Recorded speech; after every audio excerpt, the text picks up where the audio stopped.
Good evening and welcome. Tonight we're spending some quiet time with the Golden Retriever, a dog whose reputation is so friendly it sometimes feels like a public service announcement.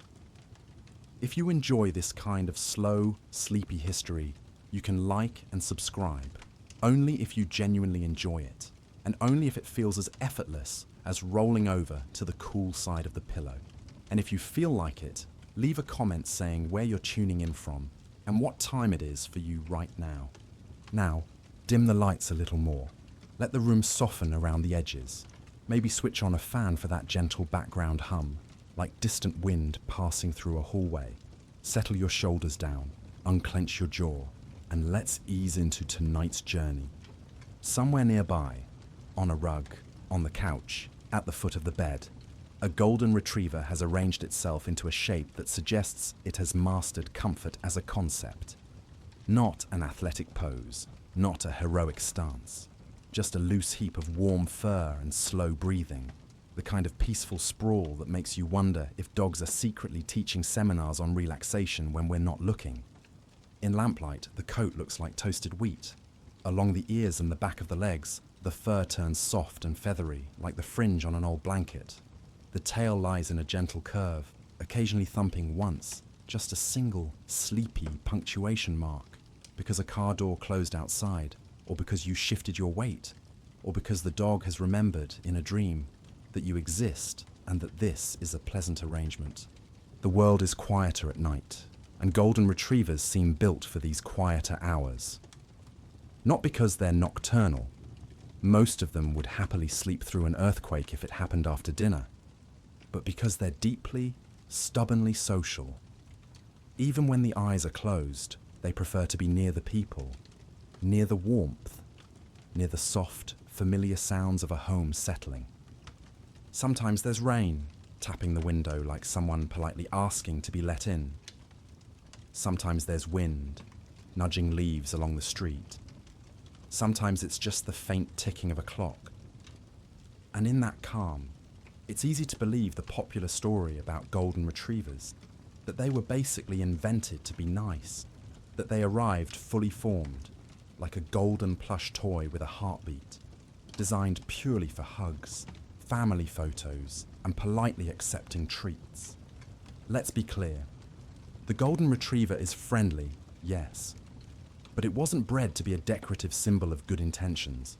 It was shaped slowly to work, to move through wet fields and cold water, to pay attention, to remember where something fell, to carry something gently without crushing it, and to do all of that while staying emotionally steady, even when the world was loud with gunshot and flapping wings and shouted commands and weather that did not care about anyone's plans.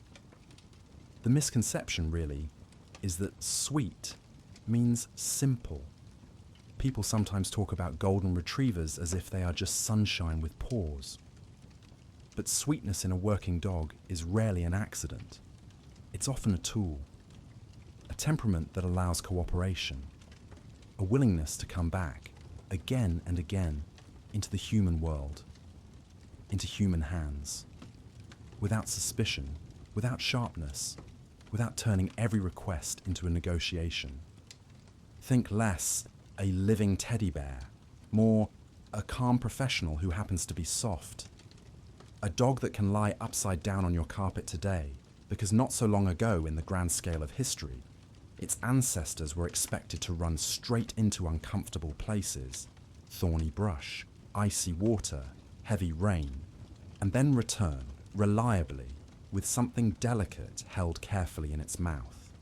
And if you've ever watched a golden retriever carry an egg, or a raw piece of chicken, or, somehow, your entire sock collection without puncturing anything, you've seen the echo of that older purpose.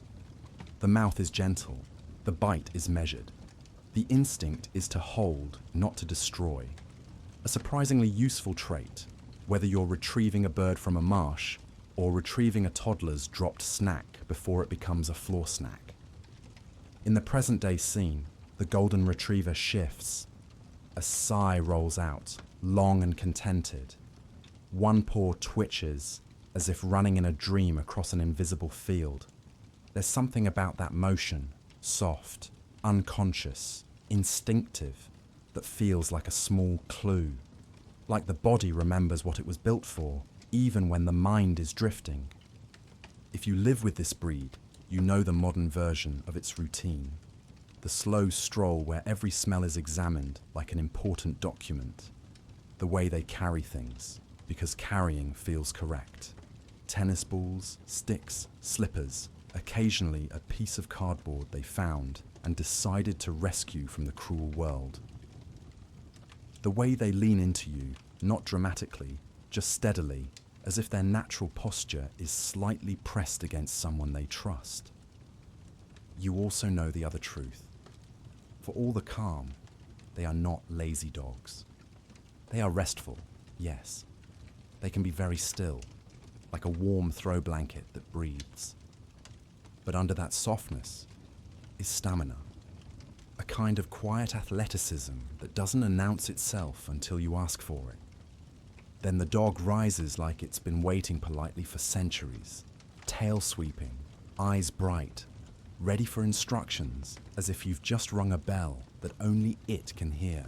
And that bell, if we follow it backward, leads us out of the living room and into older rooms, into country homes where boots dried by the fire, into damp mornings where a hunter's breath showed in the air, into fields and hedgerows and waterways that shaped not just the dog's coat and body, but its attitude toward the world. Because a golden retriever is, in many ways, a map. The coat tells you about weather, the webbed feet tell you about water, the steady temperament tells you about teamwork. The desire to retrieve tells you about a job that had to be done over and over, without drama, without complaint, and without breaking the thing you were asked to bring back. And somewhere inside that sleepy dog on your rug, there's still a faint outline of those older days. Not as a sharp, anxious instinct, but as a gentle tendency, a preference, a feeling that the world makes the most sense when there is something to carry, someone to return to, and a calm voice in the distance saying, "Good, that's it, bring it here." So for now, as the night stays quiet and the golden retriever rests in the soft circle of lamplight, we'll let the present be what it is, warm, peaceful, ordinary. But we'll begin to drift backward, slowly, the way you might walk down a long hallway in your mind, away from the modern living room, past the familiar comforts, and toward the first landscapes that shaped this kind of dog. Wet ground, open sky, and the steady, practical lives of people who needed a companion that could work all day and still come home gentle. If you let your mind drift a little farther back, the warm living room begins to fade at the edges. The carpet becomes damp earth. The soft hum of a fan becomes wind moving over open ground. The steady indoor temperature gives way to weather that changes its mind whenever it wants. And the place we arrive is not a single pinpoint on a map, but a particular kind of landscape, one that rewards a dog who can move patiently through wetness, cold, and distance without taking it personally. We're in Scotland, but not the postcard Scotland of dramatic castles posed for cameras. Think less romantic ruins at sunset, more practical country with a lot of water in it, more fields than fantasy, more mud than poetry, a land of low hills, rough grasses, peat-dark ponds, and long grey mornings where the sky looks like it's trying to remember if it ever enjoyed being blue. In modern terms, it's the kind of climate that makes you appreciate a good coat on yourself, on your dog, on your entire house if possible. Wet is not an event here. Wet is a background condition. Wet is the default setting.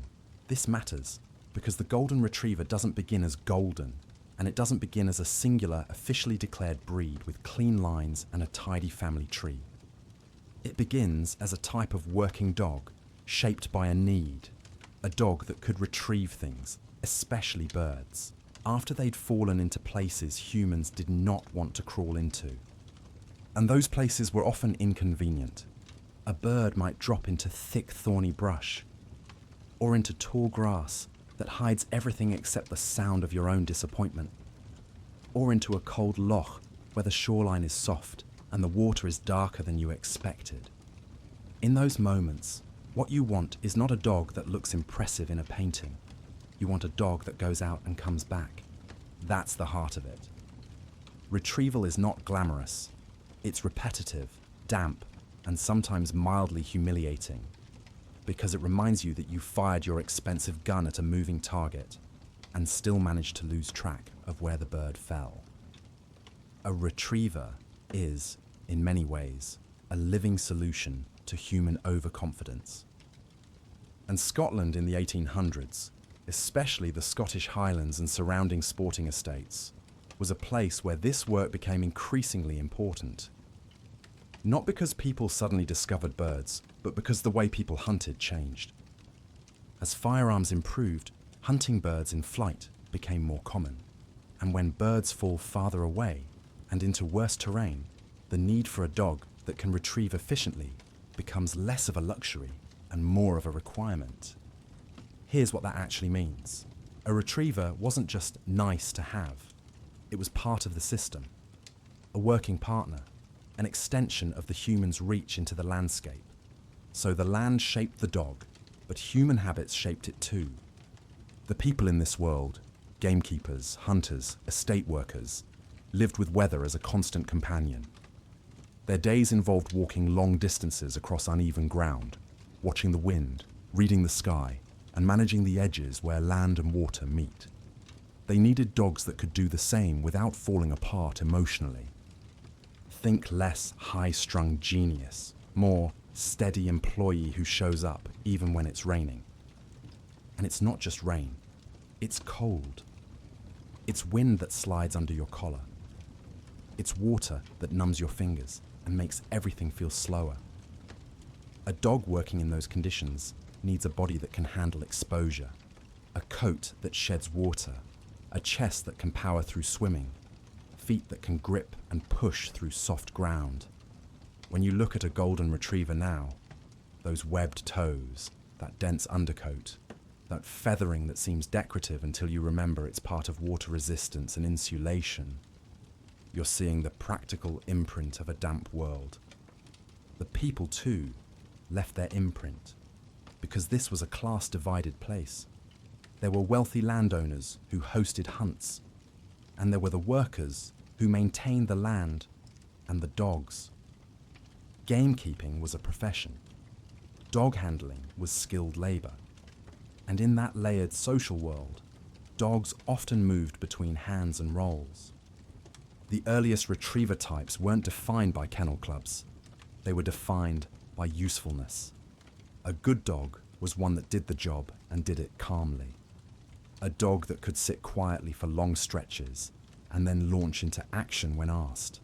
A dog that could ignore distractions, other dogs, birds, gunfire, shouting, and focus on the task. Let's be clear. That kind of steadiness is not automatic. It's selected, encouraged, valued. Because a dog that panics in the moment doesn't just fail to retrieve, it can ruin the entire day. And a ruined day in cold, wet country is not a small inconvenience. It's a long walk home with damp socks and a growing sense that you should have stayed near the fire. Retrievers, in their quiet way, protected humans from their own bad decisions. Now, the Golden Retriever's story is often told starting with one very specific human name, Dudley Marjoribanks, later known as Lord Tweedmouth. And we will meet him soon because he's part of the shaping of this breed into the form we recognize today. But before that, it helps to understand what kind of dog world existed around him. In the 1800s, there were various retriever types in Britain. Some were curly-coated, some were wavy-coated, some were dark. Many were black, because black was common and practical, and because coat colour simply wasn't the priority it would later become. People cared about performance. A dog's beauty was mostly measured in how quickly it found what you'd lost. And there were also water dogs, breeds and types built for swimming work, for hauling nets, for retrieving from water. One of the key influences in the Golden Retriever's origin story is the Tweed Water Spaniel, a now extinct type from the border region near the River Tweed. These were dogs known for being skilled in water and, importantly, for having a temperament that fit close cooperation with humans. Picture that border country, rivers moving steadily through the land, banks slick with moss, reeds whispering at the edges, fishing communities, small towns, working people who needed dogs that could handle cold water without drama. Not theatrical swimmers, practical swimmers. If you've ever watched a golden retriever step into a lake today, you may have noticed something almost annoyingly confident about it. They don't always splash in with chaos. Many of them just enter, like they've done it before, like the water is familiar, like it's part of the agreement between dog and world. That confidence has roots. So in these early landscapes, wet fields, river edges, moors and lochs, the ingredients are slowly gathering. Not in a neat line, but in overlapping needs and local dog populations. People are breeding dogs that work. Dogs are passing on the traits that help them succeed. And over time, a particular combination begins to stand out. A retrieving dog that is not only capable, but emotionally steady and gentle-mouthed. The gentleness matters, because the job isn't to shred, it's to return. A retriever with too much bite ruins the bird. A retriever with too much excitement drops it. A retriever with too much independence decides the bird belongs to it now, which is a bold choice, but not a popular one.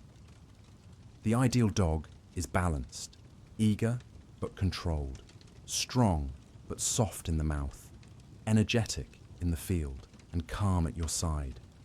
And if all of that sounds like an impossible wish list, that's because it almost is, which is why it took time. Generations, selection, attention. Out in those landscapes, the earliest version of the golden retriever isn't posing for photographs. It's moving through wet grass. It's shaking water from its coat. It's waiting in quiet focus, eyes following a hand signal. It's swimming out into cold water where you would rather not go, and coming back with something held gently, like a promise kept. And slowly, quietly, the type begins to become recognizable. Not yet as a golden retriever the way we say it now, with its modern certainty, but as a dog that fits the land and fits the work. A dog built for the Scottish habit of needing things brought back from places humans regret aiming toward. Now the landscape sharpens, just a little. The air is cold enough to wake you, but not cold enough to be dramatic about it. The kind of chill that clings to your sleeves and makes your breath show up like a small confession. Morning comes slowly in this country. It doesn't burst in with sunlight. It seeps in, grey turning to pale silver, the horizon widening, the damp grass holding onto the night. Somewhere on an estate, long ago, a dog is awake before anyone fully admits they are awake. Not because the dog is anxious, not because it's pacing. It's simply alert in that quiet working way. Eyes open, body still, ears listening to a world that is mostly sound at this hour. A latch clicks, boots shift on stone. A low voice murmurs to another low voice. And the dog's tail gives one small, careful sweep against the floor, like a polite greeting. This is what a retriever's morning looks like, back when the day's work is not a walk around the block, but a partnership with a purpose. The dog, an early golden type, wavy-coated, water-ready, moves through narrow spaces without knocking anything over. That alone suggests skill. Think less excited family pet, more quiet assistant who knows where the furniture is. There's a smell of leather, wool, smoke from last night's fire. The dog's coat picks up bits of straw and then drops them again as it slips outside. Cold air hits the nose and the world becomes full of information. Wet ground. Rabbits somewhere in the hedgerow. A bird calling from a distance. The faint scent of another dog that passed earlier. Humans too, each with their particular trail of tobacco, soap, breakfast. But the retriever doesn't chase the whole world. That's part of the job. Attention, but not chaos. Awareness, but not distraction. If the dog is young, this steadiness is still learning to settle into the bones. If the dog is older, it has the calm confidence of experience. Either way, the pattern is familiar. People gather. Equipment is checked. The day is planned around wind direction and terrain. And the dog stays close, moving when asked, waiting when asked, never far, never fully separate. Let's be clear, waiting is work. A good retriever spends a surprising amount of time doing nothing very spectacular. Sitting, lying down, watching, holding still while excitement happens nearby. The gun goes off, birds lift from the grass, people shout. Other dogs may lunge and tremble and vibrate with anticipation, and the retriever remains composed. This is not because the retriever doesn't care. It cares very much. That composure is what allows it to do the next part correctly. Out in the field, there's a rhythm. Humans walk in a loose line, beating through brush. The ground gives underfoot. Water pools in shallow hollows. Every so often, a bird lifts suddenly, wings snapping the air, and the world narrows into that one moving shape. A shot cracks, a pause. Then the heavy hush that follows, where everyone looks and tries to mark the fall. And this is where the dog becomes essential. A hand lowers, a quiet word. Sometimes not even a word. Just a subtle shift of posture, a point, a glance. The dog reads it. The dog has been watching the whole time. The dog has tracked the moment the bird fell, the angle, the distance, the direction, not with perfect geometry, but with a living sense of space.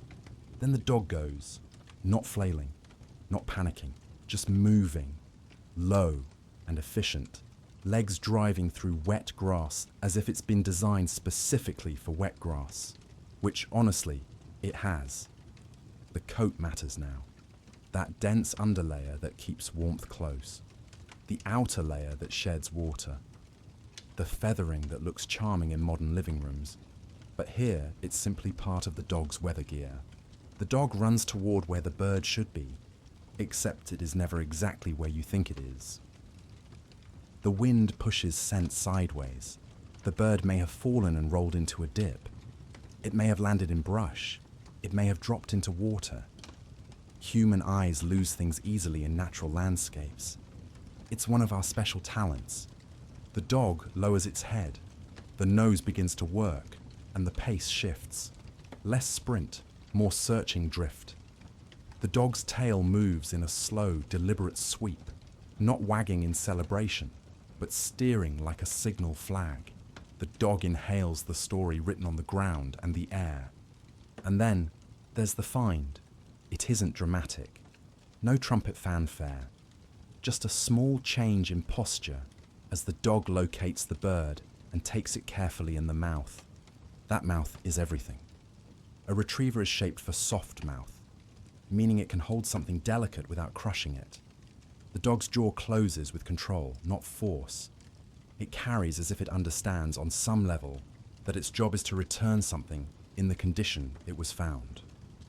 In modern terms, it's the difference between handing someone a fragile glass and handing someone a crushed soda can and saying, "Here you go." One of those will end the conversation, so the dog turns back. This is the second half of the work, the return. The most overlooked piece because we tend to celebrate the chase. But the return is the point. The dog runs back through wetness and cold, bird held steady, eyes flicking toward the human as if to confirm direction. And when it arrives, it doesn't fling the bird down like a trophy.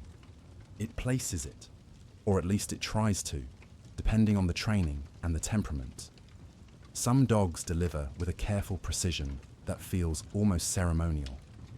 Others require a gentle reminder that yes, The bird is meant to be given, not displayed.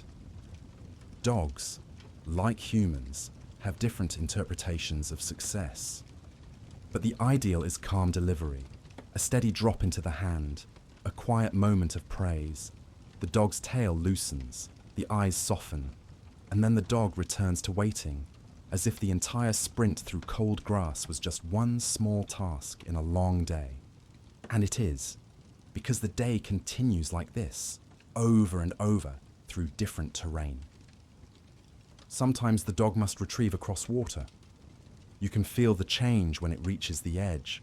The scent of damp turns to the deeper scent of open water. The surface is dark, rippled with wind. It looks colder than it probably is, which is saying something, because it's already cold. The dog does not hesitate the way humans hesitate. It steps in. Water climbs up the legs, then the chest, and then it's swimming. Strong strokes, head high, eyes forward, a living arrow moving through a landscape that would stop most creatures. When it grips the bird, it adjusts its bite without shifting its balance. Then it turns and swims back, water dripping from the muzzle, coat darkened and heavy, and still it keeps the bird secure. Back on land, it shakes. A full body shake that sends cold droplets into the air like a brief storm. It looks chaotic, but it's functional. Water off the coat means warmth retained, a practical reset. Then it returns to heel, or close enough, and waits again. Between retrieves, there are long stretches of quiet, walking, standing, sitting in damp grass, watching the human hands, the human faces, learning the rhythm of the hunt. The dog learns that patience is part of earning the next chance, and humans learn, in their own slow way, to trust. This is the bond that forms in work, not constant affection, but reliability. The dog goes when asked. The dog returns. The dog does not make the day harder. The dog does not turn the moment into chaos. It simply does its job, and it does it with a temperament that makes humans feel competent, which, in fairness, is generous.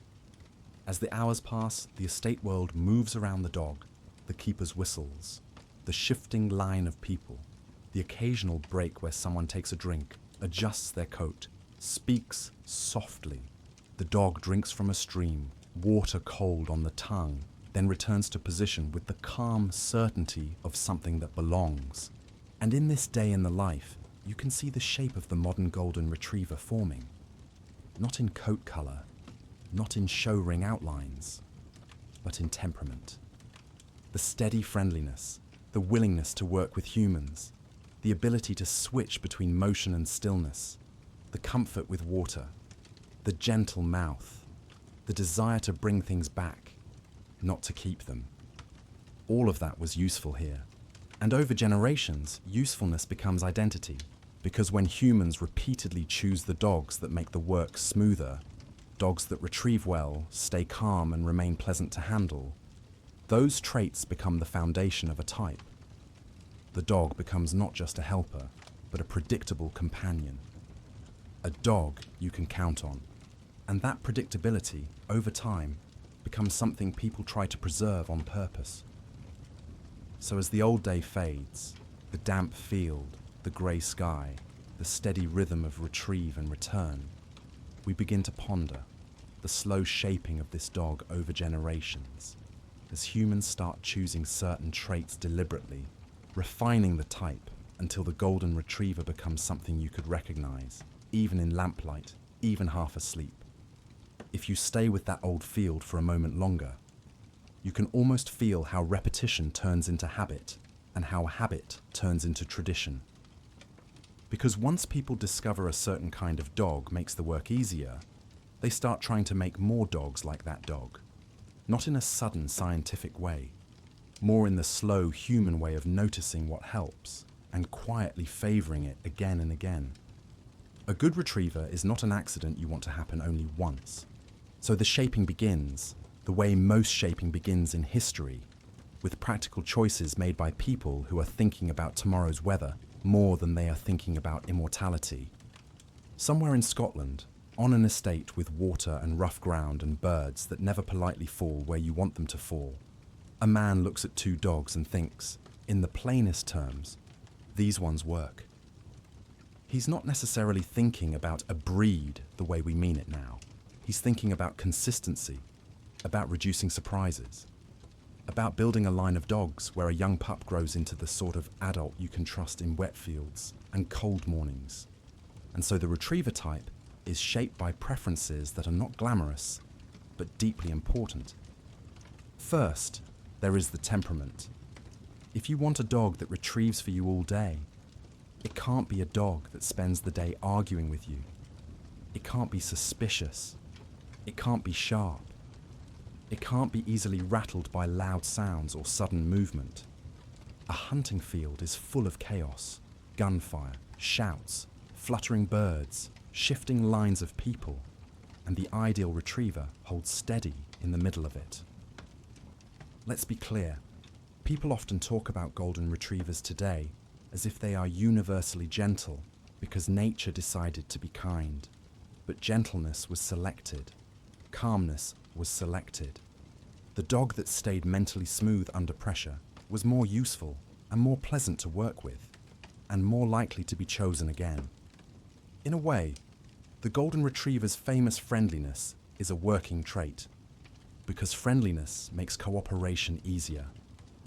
A dog that trusts humans, that enjoys being handled, that doesn't guard every object like it's a treasure, is a dog that can work closely and repeatedly without conflict.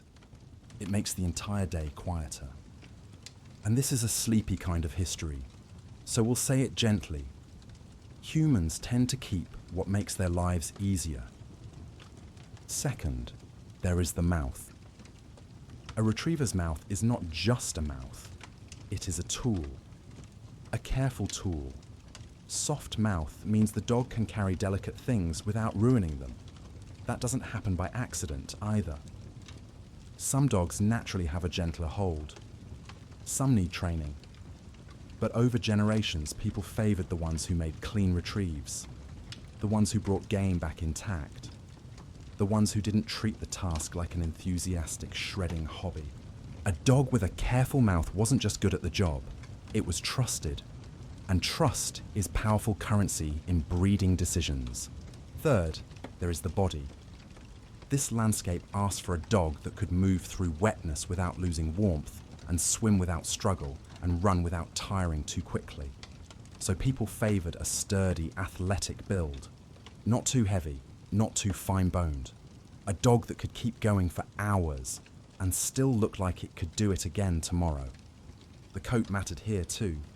In those early retriever types, you see coats that are dense and weather-resistant. Sometimes curly, sometimes wavy, always functional. A coat that keeps water from soaking through too fast.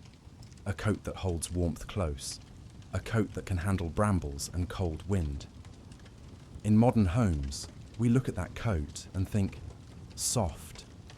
In the old fields, they looked at it and thought, useful.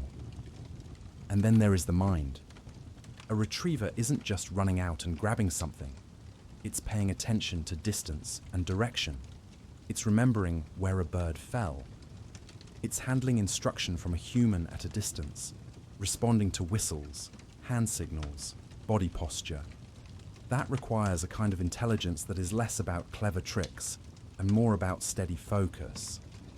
Think less genius, more reliably trainable. In modern terms, the golden retriever is not trying to win an argument in a philosophy class. It's trying to do the assignment correctly and receive a quiet, good dog at the end. And that, for working people and estate keepers, was exactly what they needed.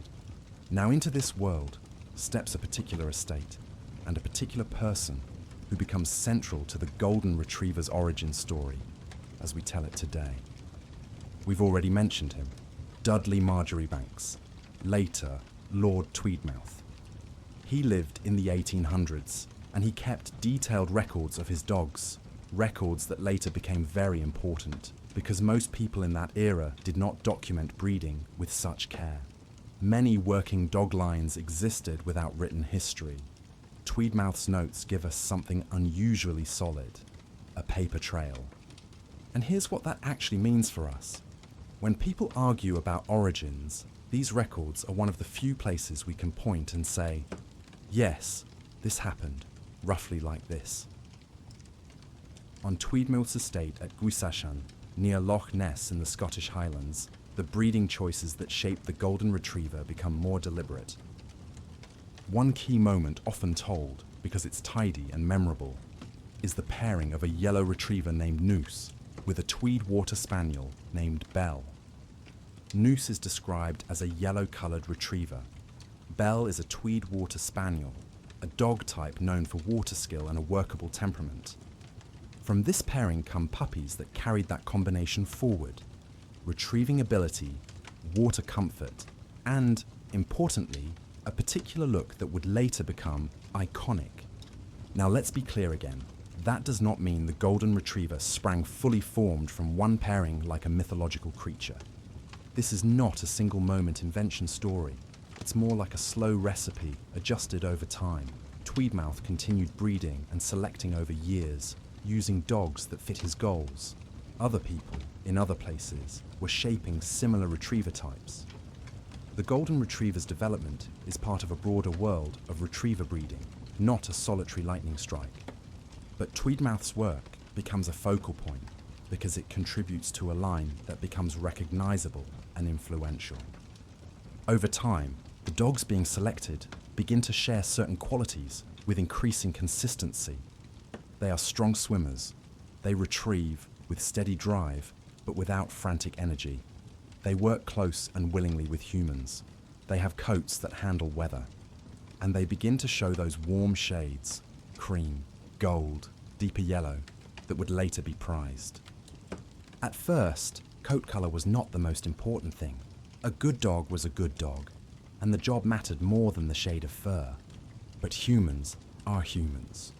Once you have a dog that works well, and also happens to look distinctive, the look becomes part of the identity. People begin to notice it, to talk about it, to prefer it, and preference, repeated over time, becomes selection. This is how types solidify. Not through a single grand plan, but through many small choices made by people who want predictability, predictable temperament, predictable work style, predictable coat, predictable body.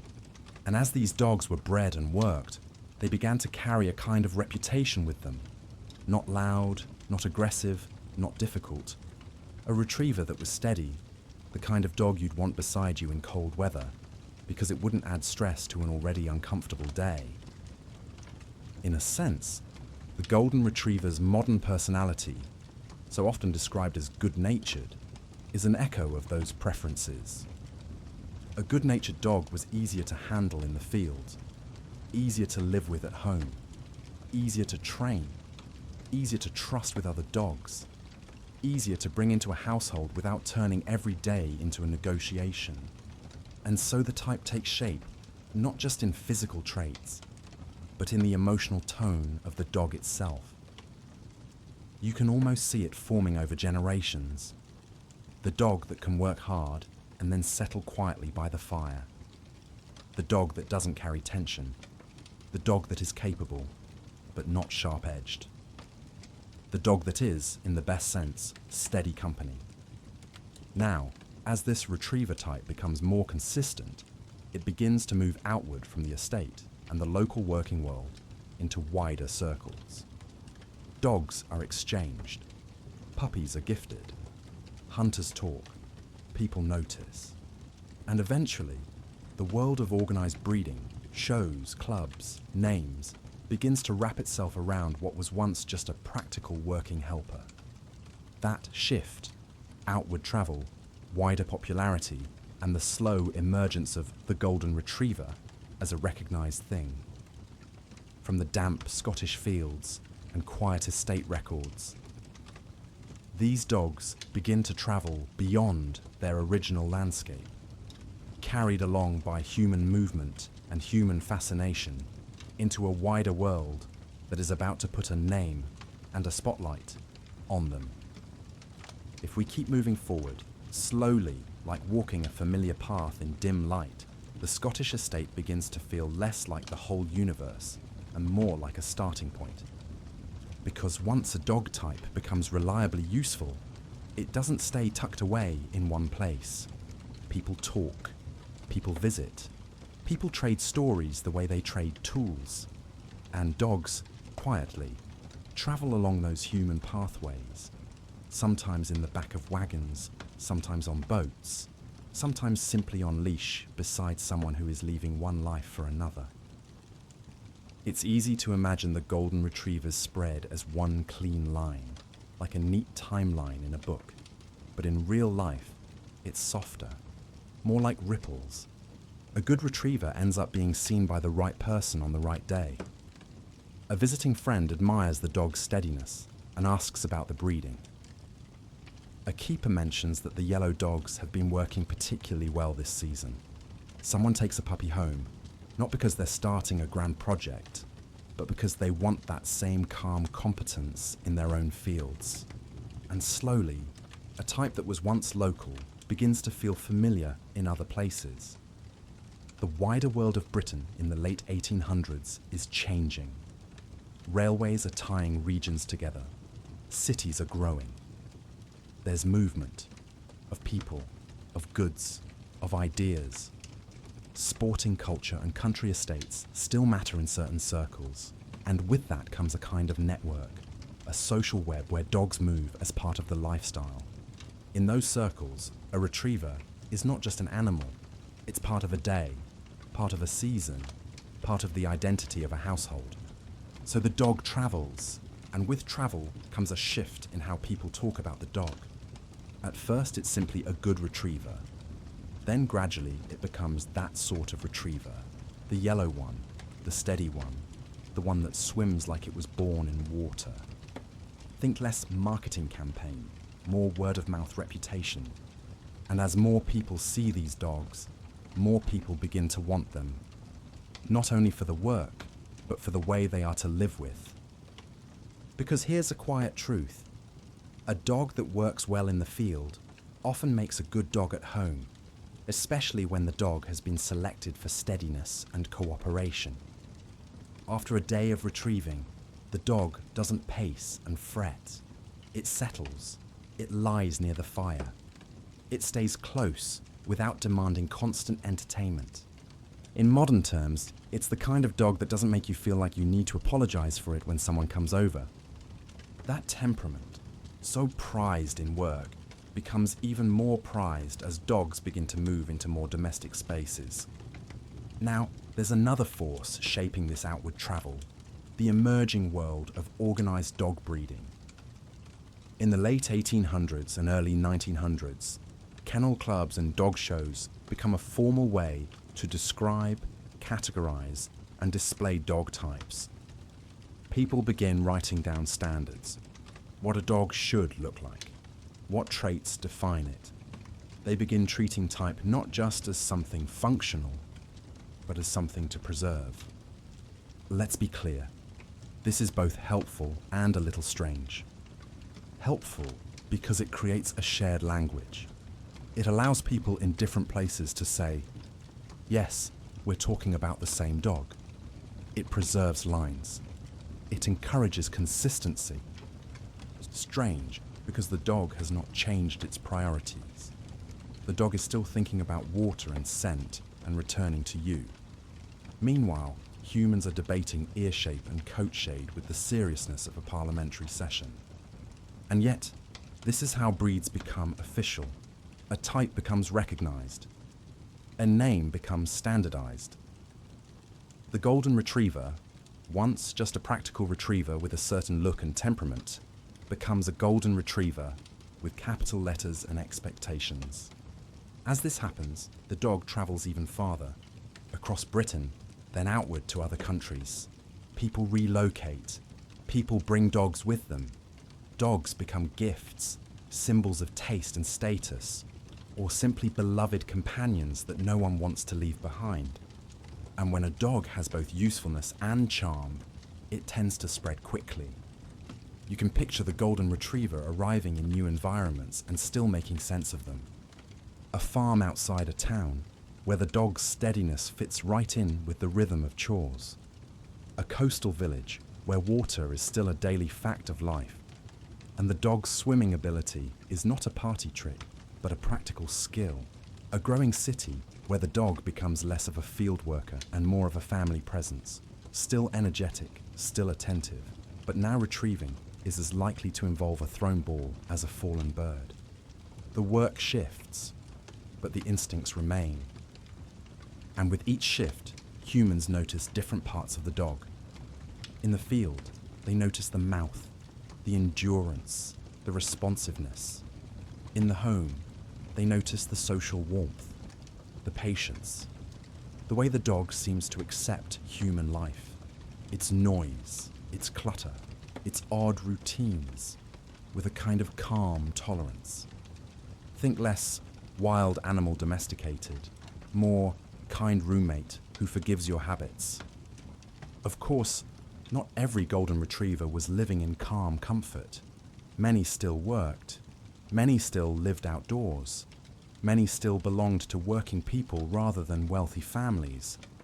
But the reputation of the dog, its blend of capability and gentleness, made it increasingly welcome in a wider range of homes. And that welcome is part of how the breed's modern identity forms. Because once a dog is popular, people begin breeding more of them. And once more people are breeding, you get variation. Some lines lean more toward field work. Some lean more toward appearance. Some are selected for drive and athleticism. Some for a softer, heavier coat and a calmer, more domestic temperament. The golden retriever begins to quietly split into kinds without anyone necessarily saying so out loud. You might see it even now in modern golden retrievers. Some with a sleeker build and a sharper working focus. Others with that plush, cloud-like coat and a gentle, slow-moving sweetness. They are all golden retrievers, but you can feel the different human priorities behind them. And all of this outward movement, this growth in popularity, also creates a space for stories, for myths, for misconceptions that attach themselves to the breed like burrs in fur. Because when a dog becomes famous, people begin telling simplified versions of its history. They say it was always gentle, always golden, always meant for families. They say it was created in a single moment by a single person, like a brand launched with a logo. They say it's basically a perfect dog, as if perfection is a fixed thing rather than a moving target shaped by environment and expectation. And as the dog travels farther from its original landscape, those myths grow louder, which sets us up for the next calm chapter.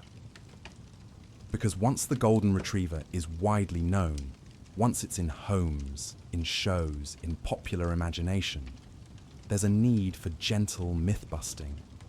Not harsh correction, not scolding, just quiet clarity. The kind where you take a common belief, hold it up in lamplight, and say softly, "That's almost right, but not quite." So let's let the dog travel one step farther into the modern mind, into the stories people tell about golden retrievers now. By now, the golden retriever has traveled a long way from the wet fields and quiet estate mornings. It has crossed landscapes, crossed social circles, crossed into the modern world where it appears on calendars, in family photos, and in advertisements where everyone is wearing clean white sweaters for some reason. It has become the dog people recommend when they want to sound reassuring. The dog people picture when they say the word friendly. The dog that, in the public imagination, is always gently smiling, as if it has just heard a compliment and is deciding whether to accept it modestly. And when a dog becomes that symbolic, myths gather around it the way lint gathers on a dark sweater. So let's take a calm breath, keep the lights low, and do a little gentle sorting. Not in a dramatic, exposing the truth way, more in a quiet, folding laundry way, just smoothing things out, piece by piece.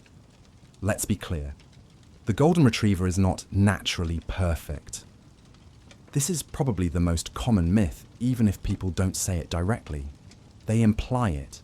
They talk about golden retrievers as if they are a universal solution to human life. Feeling sad? Get a golden retriever. Feeling lonely? Golden retriever. Feeling like your schedule is too full? Golden retriever. Want to teach your children responsibility in a way that will never backfire? Golden retriever. In modern terms, this is like buying a treadmill and assuming you've automatically become someone who uses a treadmill. Golden retrievers are often wonderful dogs, but they are still dogs. They are shaped by breeding, by environment, by training, by the household they live in, and by that one moment in puppyhood when they learned that stealing socks makes humans move faster. The reality is softer and therefore more useful. Golden retrievers tend to be cooperative, social, and eager to engage with people.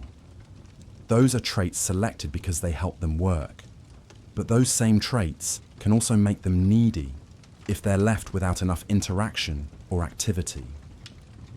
A dog bred to work alongside humans often does not enjoy being treated like a decorative object in the corner. Think less perfect dog, more highly social co-worker who prefers not to be ignored. Now, another common myth: golden retrievers are lazy or low energy. This one comes from the way they look when they're relaxed. They do relaxation extremely well. They can sprawl like a warm rug. They can sigh like they're paying bills in their sleep. They can lie in the middle of a room with the serene confidence of someone who has already finished their tasks for the day. But historically, this is a working retriever, a dog built for long hours in field and water, for endurance, for repeated effort. The energy is there. It just often comes in a socially polite form. Here's what that actually means. A golden retriever might not bounce off the walls the way some dogs do, but it still needs movement and purpose. The breed's steadiness can fool people into underestimating its drive. And then later, they're surprised when the dog invents its own purpose, like reorganizing your cushions or conducting a private investigation into the trash can. So think less couch potato, more athlete with good manners. Another myth: golden retrievers were always golden, and the color was the point. It's easy to believe this because the name is so specific, but early retriever breeding was not primarily about color. It was about function. Many retrievers in Britain were black, and black was common and practical.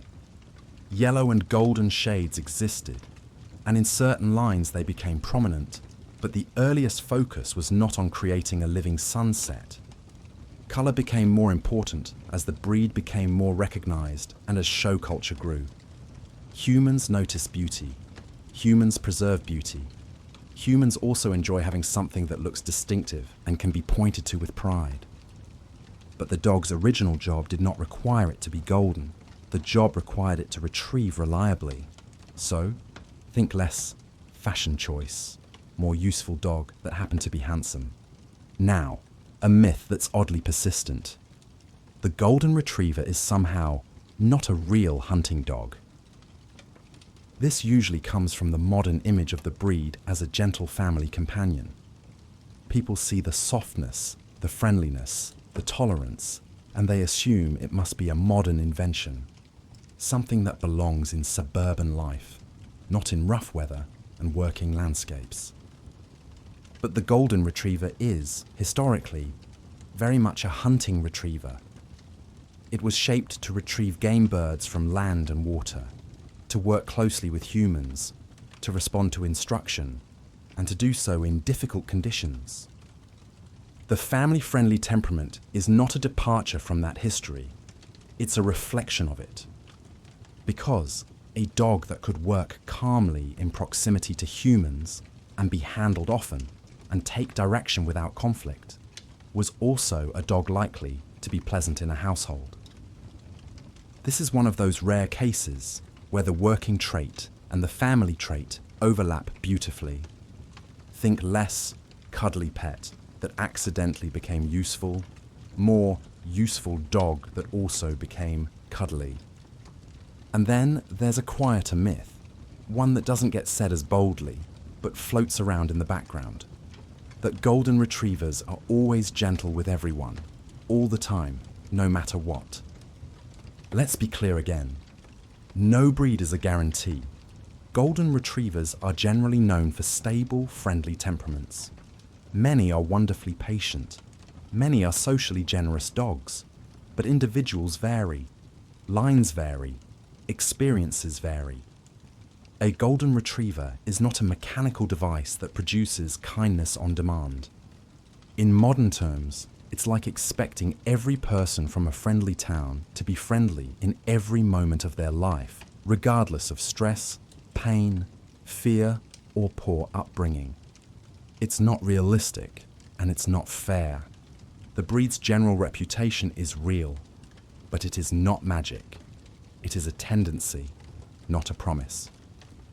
Now, one last myth that's worth gently untangling, that the golden retriever's story is simple and tidy.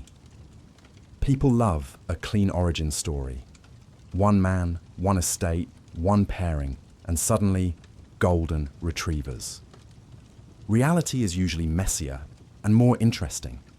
The golden retriever's development is tied to a broader world of British retriever breeding. Tweedmouth's records matter, yes, and the Noose and Bell story is part of the foundation. But there were other dogs, other lines, other people shaping similar traits. Breeds are rarely born in isolation. They form in ecosystems of landscape, work, human preference, and existing dog populations. So the golden retriever's story is not a single door opening. It's a hallway of doors, opened slowly, one after another, until a recognizable shape emerges. And when you accept that, the slow, layered nature of it, the modern golden retriever becomes even more meaningful. Because you begin to see it not as a cartoon symbol, but as a living artifact of many small decisions. Dogs chosen for steadiness, for water skill, for cooperation, for gentle mouth, for endurance. You see why the breed behaves the way it does, why it wants to carry things, why it follows you from room to room, why it watches your hands, why it sometimes looks happiest when it has a task, even if the task is simply holding a toy while it sits near your feet like a quiet guardian of your evening. And with the myths gently set aside, we can move into a calmer, more grounded understanding of what the golden retriever is like today, how the temperament shows up in modern life, and how each trait has an older echo behind it. Because the golden retriever you see today, on a sidewalk, in a park, asleep in a doorway like a living draft stopper, didn't appear out of nowhere. Its temperament is not an aesthetic choice. It's a long echo, a set of habits shaped by landscape and work, carried forward into living rooms and backyards, where the original job has been replaced by tennis balls, squeaky toys, and the serious responsibility of supervising snacks. If you watch a golden retriever closely, you can still see the old field dog underneath the family companion. Start with the most obvious thing, the friendliness. Golden retrievers are, in general, socially open dogs. They tend to greet people as if the world is made of potential friends, and as if every stranger might be someone who has been looking for them specifically. This isn't just sweetness. Historically, a retriever needed to be handled a lot. It had to be guided, corrected, praised, sometimes restrained, sometimes sent out, sometimes called back. It had to work close to people in moments of intensity. A suspicious dog would be difficult. A sharp dog would be risky. A dog that welcomed human touch and direction was simply easier to work with. So friendliness became functional. In a modern scene, that looks like the golden retriever who leans into your leg at a stoplight, or the one who greets a visitor with a wag that seems to start at the shoulders and ripple backward, or the one who calmly allows a child to rest a hand on its fur, blinking slowly like a creature who has never considered the possibility of being offended. Of course, that friendliness can come with a gentle downside. Many golden retrievers don't love being alone for long stretches. They were built to be part of human activity. A dog shaped for partnership often feels unsettled when partnership disappears. Think less independent farm dog, more team member waiting for the next assignment. Now consider the golden retriever's attentiveness. In conversation, people often describe them as eager to please. Sometimes that phrase gets used so much it loses meaning, like a compliment printed on a mug. But here's what it actually means. A golden retriever tends to pay attention to humans. It watches your hands. It follows your movement. It learns routines quickly, not always because it's trying to impress you, but because it is tuned to human patterns. Retrievers were selected for their ability to take direction, to respond to subtle cues, and to keep their focus even when distractions existed. In a modern household, that can look like the dog that appears the instant you open a drawer, because drawers often contain interesting things. Or the dog that sits with perfect calm the moment you hold something shaped like a treat. Or the dog that learns the difference between shoes on and shoes off, as if it's reading the mood of the entire day. This isn't mind reading, it's history. A dog bred to retrieve had to notice, had to wait and watch, had to move when signaled. That quiet observation is still there. Now, the classic golden retriever behavior, carrying things. Many goldens seem happiest when they have something in their mouth. A ball, a toy, a stick, a glove, a shoe. Preferably not the expensive shoe. But they don't always know the difference. This is not mischief in the pure sense. It's instinct looking for an outlet. Retrieving is the job written into their body. The gentle mouth. The desire to pick up and bring back. The comfort with holding objects without destroying them. These traits were selected for generations. In modern terms, it's like having a person who was trained to deliver mail for a century and then saying, okay, now you live in a condo and your main task is to be cute. They may still want to deliver something, so the golden retriever delivers. Sometimes they deliver the same tennis ball 15 times in a row because repetition is soothing. Sometimes they deliver something you didn't realize had been missing, like a sock, presented with quiet pride as if they've solved a mystery. And if you've ever had a golden retriever bring you a toy during a stressful moment, you've seen the emotional side of that instinct. Here. This helps. Holding things helps. Now, water. Golden retrievers often have a deep comfort with water, or at least a strong curiosity about it. Not every individual loves swimming, but many do. Many step into water with the confidence of a creature returning to a familiar element. This comes from those early landscapes, wet fields, rivers, lochs, and from the work itself. Retrievers were expected to go into water and come back with something. They were bred for coats that could handle wetness and bodies that could move well through water. In modern life, this shows up as the golden retriever who finds every puddle worth investigating, the one who wades into a lake as if it's an appointment, the one who comes out soaked, shakes once, and looks at you as if you should be grateful for the opportunity to witness it. Think less dog who likes water, more dog whose ancestors made water part of the job description. Now steadiness. People often describe goldens as calm, but what they really mean is emotionally steady. They tend to recover well from small stresses. They tend to be tolerant. They tend to keep a softer tone in their body language. Again, that was useful in the field. Gunfire, shouting, birds, other dogs. None of it was the place for a dog that spiraled into panic. And in a household, that steadiness becomes gold in a different way. It means the dog can live around children, guests, noise, routine changes, and still remain basically okay. In a modern scene, imagine a busy kitchen at dinner time. A child drops a spoon, someone laughs, the oven beeps, a delivery arrives, and there's a golden retriever lying in the doorway. watching the whole thing like a calm supervisor, tail thumping occasionally, as if approving the general atmosphere. This is the retriever's old waiting skill, transferred into domestic life. Waiting is work. Now, the sociability with other animals and people. Many golden retrievers do well in multi-dog environments, and they tend to be approachable. In the old working world, they often worked alongside other dogs. They needed to be steady around them. They needed to focus on their own task without starting conflict. That legacy can still be seen when a golden retriever meets another dog and chooses politeness over tension.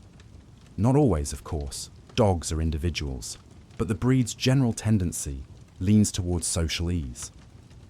In modern terms, they're often the dog equivalent of someone who says, "Excuse me," in a crowded hallway. Now, let's talk about the part people don't always expect: the energy and the need for purpose. A golden retriever's steadiness can make its energy look manageable until it isn't being used. Historically, these dogs were built for long days. Not constant sprinting, but sustained engagement. Walking, waiting, retrieving, swimming, moving, thinking, working alongside humans.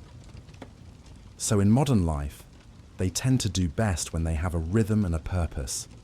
That purpose might be training games, fetching, hiking, scent games, swimming, or simply being included in family activity. They often settle beautifully when their bodies and minds have been used in a satisfying way. And when they don't have that, they may invent their own solutions. This is where you get the famous golden retriever chaotic good moments, carrying random objects, digging, chewing, stealing laundry, greeting guests with too much enthusiasm, or rearranging furniture with their bodies. Let's be clear. This isn't the dog being bad. This is the dog being a working dog in a non-working world, trying to feel useful. So the golden retriever temperament today, friendly, attentive, steady, social, object-carrying, water-inclined, makes more sense when you remember the old landscapes, wet fields, cold mornings, people who needed something brought back, gently, reliably, without drama. And that's why the golden retriever can fit into so many modern lives, because the core traits are cooperative ones. They were built to live with humans, not just alongside them. We can pause the broad history and tell one true story, one famous dog moment that carries the golden retriever's spirit into a single scene you can hold in your mind like a small lantern. A story where loyalty, steadiness, and that practical gentleness show up in a way that feels quietly meaningful. There's a certain kind of golden retriever story that doesn't need much embellishment because the details are already quietly remarkable. It's the story of a dog named Britannia, pronounced like Brittany, a golden retriever trained for search and rescue work, partnered with her handler, Denise Corliss, a volunteer firefighter in Texas. Try to picture her, not as a headline, but as a real dog in a real moment. A working vest, a calm posture, fur that still wants to be petted even when the day is serious. The steady, practical expression of a retriever who has learned that humans sometimes ask for difficult things, and the correct response is simply to go with them and do the job. Britannia was young when she was certified, about 2 years old, and newly ready for the work when she and Corliss deployed to New York after the September 11th attacks, joining the search and rescue efforts at Ground Zero. We won't linger on the sharp edges of that event. This is not the kind of channel that leans into intensity, but we can say, softly, that it was a time when the world felt loud and heavy, and a lot of people were doing their best in conditions that asked too much of the human nervous system. And in that kind of environment, a dog like a golden retriever can be something very specific. Not a miracle, not a symbol, just a steady presence that keeps moving forward.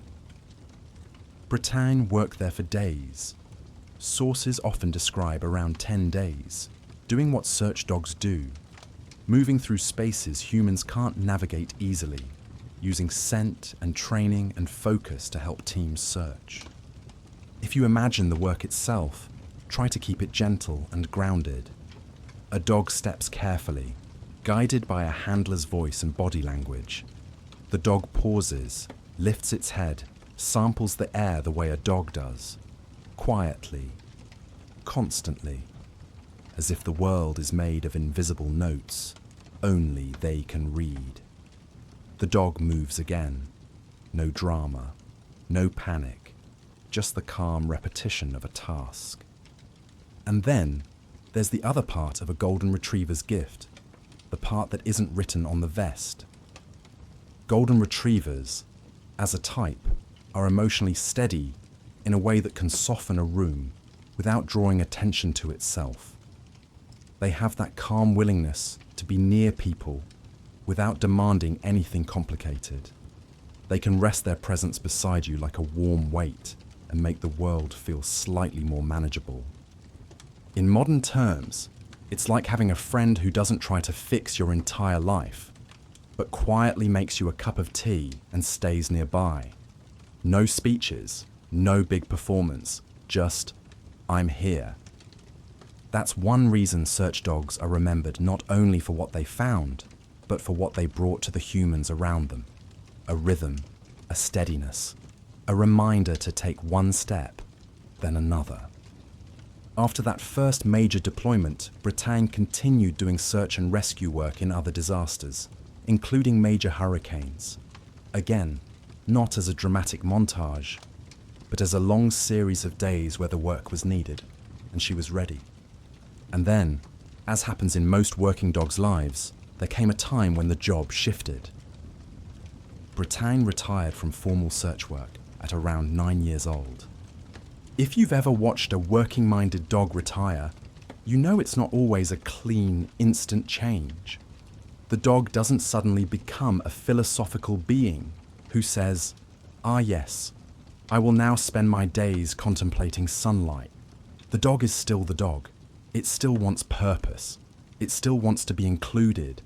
It still wants to do something that feels useful. So Bretagne kept serving in quieter ways. She became, among other things, a reading assistant's dog. One of those steady, patient listeners who sits with children as they practice reading out loud, offering something that humans sometimes forget to offer each other: attention without judgment. If you picture that scene, it's almost the opposite of a disaster setting.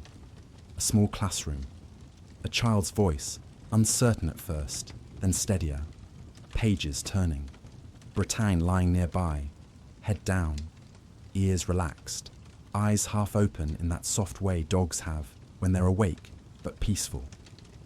The child reads. Bretagne does not correct pronunciation. Bretagne does not sigh loudly when the child pauses. Bretagne does not check her phone. In modern terms, she's the most patient audience imaginable, which is a rare quality across species. And because humans love to honor what moves them, Bretagne was also celebrated publicly in her later years, recognized as one of the last known surviving dogs who had worked at Ground Zero and honored for her service. There is something gently surreal about the way we honor dogs. We make them plaques and memorial stones. We throw them parties. We speak about them with the seriousness usually reserved for royalty and weather events. But maybe that's fine. Because dogs, in their own quiet way, absorb parts of human history. They stand beside us in moments we don't fully know how to hold. They do their small tasks. They offer their steady presence.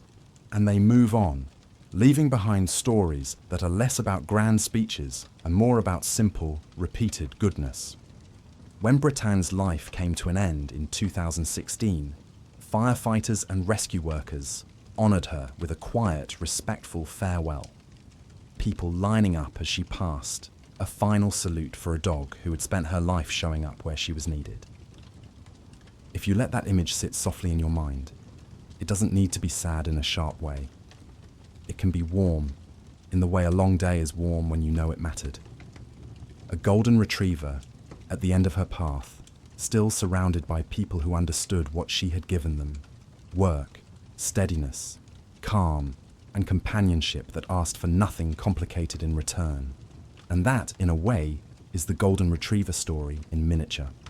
A dog bred to retrieve and return, to move through difficult landscapes and still come back gentle, to work hard, then settle quietly, to be, in the simplest sense, good company.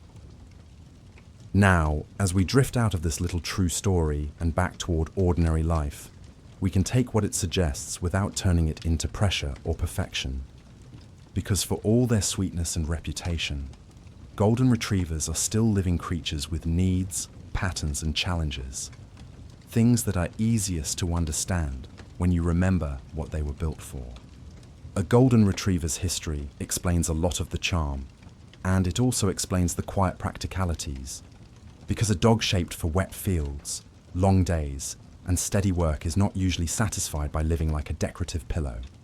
Even when the dog is extremely good at looking like it could be a decorative pillow. So if you picture a modern Golden Retriever, maybe the same one we began with, resting in lamplight, this is the gentle part of the story where we talk about what tends to help that kind of dog feel settled, comfortable, and quietly content. Not rules, not lectures, just a soft map. The first reality is movement. Golden Retrievers were built for endurance. Not necessarily frantic speed, but long, steady effort. Walking, waiting, retrieving, swimming, repeating. In modern life, they often do best when their day includes a bit of that same rhythm. A calm walk where they can smell the world without being rushed. A few short bursts of retrieving or play. A chance to use their bodies in a way that makes the deep part of them relax afterward. You can often tell when a Golden's body has had what it needs because the dog's whole posture changes. The shoulders drop, the eyes soften. The dog stops, hovering, stops looking for a task to invent. It settles down in a way that feels earned.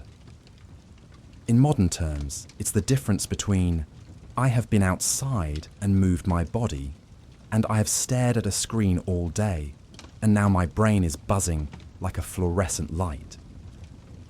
The second reality is purpose. Goldens are usually not complicated dogs, but they are dogs who like to be included. They often love a job, even a small one. Carrying a toy, learning a new cue, finding a hidden treat by scent, bringing you something on request, being asked to sit and wait calmly while you open a door. These are tiny tasks, but they give the dog a sense that the world has structure. And structure, for a retriever, is soothing. Without that structure, some Goldens get restless in the gentle ways, chewing, pacing, helpfully, retrieving items that were not requested, like your mail, or a mitten, or a child's stuffed animal that is now deeply slobbered, but still emotionally intact. If you want to know what the breed's instincts are doing, just look at what the dog chooses to do when nobody is directing it. That's the old work rising up through the modern carpet. The third reality is training, but in a calm, kind way. Golden Retrievers are often eager learners, especially when the training feels like cooperation rather than confrontation. They were shaped for partnership, and they tend to respond well to steady routines, clear signals, and warm reinforcement. What tends to help is consistency that feels boring in the best sense. The same cues, the same expectations, the same calm follow-through.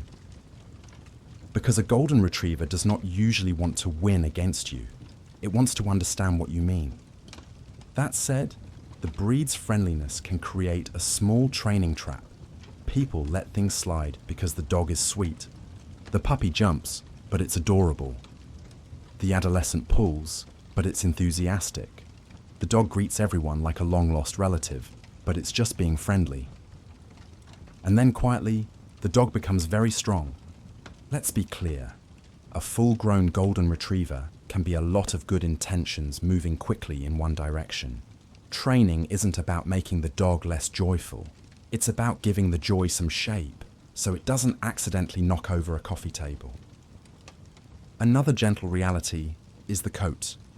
Golden Retriever fur is beautiful, and it is also present. It drifts. It clings. It appears on clothing that has never met the dog. It somehow makes it into closed rooms. If you've ever discovered a Golden Retriever hair in a place that defies physics, you're not alone. That coat, historically, was weather protection. Now it's still protection, but it also means regular brushing tends to make life smoother, for the dog and for the home, not in a perfectionist way. Just in a, we are calmly managing the fact that your dog is wearing a second detachable dog kind of way. And because many Golden Retrievers love water, the ears deserve a little gentle attention too. Floppy ears can hold moisture, and some dogs are more prone to ear irritation or infections, especially if they swim a lot. The calm approach is simply noticing, keeping ears clean and dry, and checking in with a vet when something seems off, without turning it into a crisis in your mind at 2 a.m. Now we can touch, very softly, on health tendencies. Golden Retrievers are generally sturdy dogs, but like many popular breeds, they can be predisposed to certain issues. Joint concerns like hip or elbow problems can show up in some lines. Skin sensitivities can happen.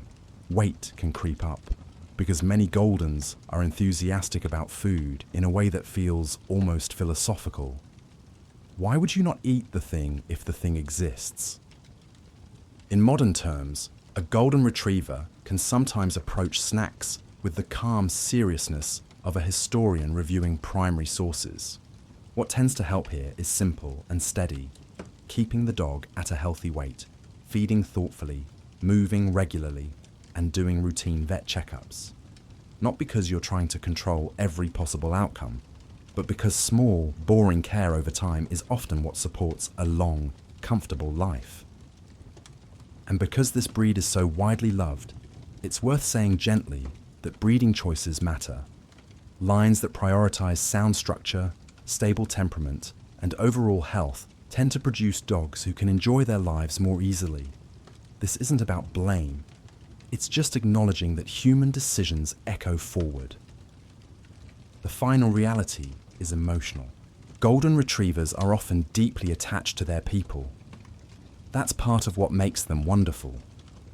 They tend to bond closely, and they often want to be near you, following you from room to room, settling wherever you settle, keeping quiet watch as you move through your day. But that closeness can also mean some Goldens struggle with being alone if they aren't gradually taught that alone time is safe. The gentlest way to think of it is this. A dog bred for partnership sometimes needs help learning that separation is temporary, that you will return, that the house is still calm even when you are not in the room. What tends to help is easing into it. Short, low-key departures, calm returns, routines that don't turn every goodbye into a dramatic event. A little structure, a little comfort, a little practice. And when those needs are met, movement, purpose, gentle training, basic grooming, steady healthcare, calm emotional routines, the Golden Retriever often becomes what people hope for when they picture the breed. A dog who feels settled. A dog who can be energetic when it's time and deeply restful when it isn't. A dog who fits into human life with a kind of warm, steady acceptance. Which brings us, naturally, back toward the quiet place we started.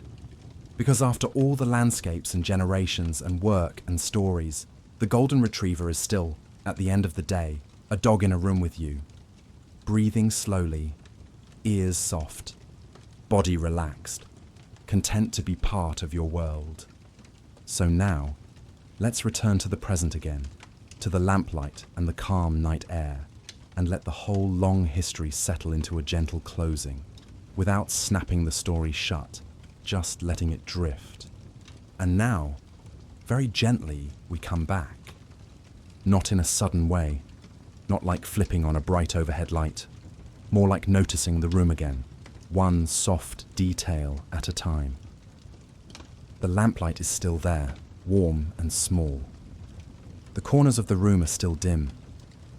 The air has that settled feeling it gets late at night, when the day has finally stopped asking you to be anything in particular. And the golden retriever, your golden retriever, or the imagined one keeping us company, has not moved much at all. Maybe there's a quiet rise and fall of the ribs, a slow exhale that sounds almost like the dog is sighing with satisfaction at how the evening turned out. One ear flicks, reacting to something you didn't notice, a distant car, a pipe settling, the faintest shift in the building's bones. If you're listening with half-closed eyes, it's easy to think of this dog as only a present-day creature, a family companion, a soft shape near your feet, a friendly face that wants nothing more complicated than closeness, and maybe, if the mood is right, a small snack. But now that we've walked the long hallway of its history, you can feel how much time rests inside that quiet body. Not as heavy weight, not as tension, more like layers of old weather folded neatly away. Wet fields and cold mornings, water dark as tea, grass bending under wind, the patient waiting before the sudden run, the careful mouth carrying something fragile, the steady return, the calm acceptance of human noise and human plans and human mistakes. All of that is still there, not in a dramatic way, but in tendencies. In the way the dog looks at your hands, in the way it feels soothed by having something to carry, in the way it can be playful without becoming sharp-edged, in the way it often chooses to stay near you, because partnership is the default setting. In modern life, the retrieve might be a tennis ball, tossed down a hallway. It might be a toy placed carefully in your lap. It might be a shoe that has been relocated, not out of spite, but out of a sincere belief that the shoe should be included in the evening. And the field might be a backyard, a city park, a neighborhood sidewalk where the dog stops to consider every scent as if it's a footnote in a book. But the rhythm remains. Move, then settle. Watch, then respond. Work, then rest. And perhaps that's why the golden retriever became so beloved in so many places. Not because it is perfect or effortless or magically suited to every life, but because it carries a kind of calm cooperation that fits naturally into human homes. It doesn't demand that you speak dog fluently to understand it. It makes room for your clumsiness. It meets you halfway. There's something almost old-fashioned about that, in the best sense. A steadiness that doesn't need applause. A friendliness that isn't loud. A willingness to keep showing up, even when the day was messy. If you listen closely, you might notice how the house itself has quieted around the dog, as if the dog's calm has spread outward, not dramatically, no miracles, no glittering light, but in the simple way comfort works. A presence in the room can change the room. The golden retriever's eyes might open briefly, just enough to check that you're still there, that everything is as it should be. Then the lids drift down again, because the dog is satisfied. The world is safe. The people are near. The work for tonight is finished. And maybe that's what the whole long story has been pointing toward. Not the show ring, not the name, not the myths. Just this, a creature shaped over generations to move through the world and come back gentle, to go out into the wetness and return to the fire, to do what is asked, then lie down and rest. So if you're still awake, you can let your mind rest here for a while. Let the history blur at the edges again, becoming less like facts and more like atmosphere. Let the images soften, the river, the field, the grey sky, until they're just a quiet background to the present moment. The fan hums if you have one on. The clock ticks, the night holds steady, and the golden retriever, warm and heavy with sleep, stays close, like a small living reminder that some things are allowed to be simple. A soft breath in, a soft breath out, and then, Nothing you need to do at all.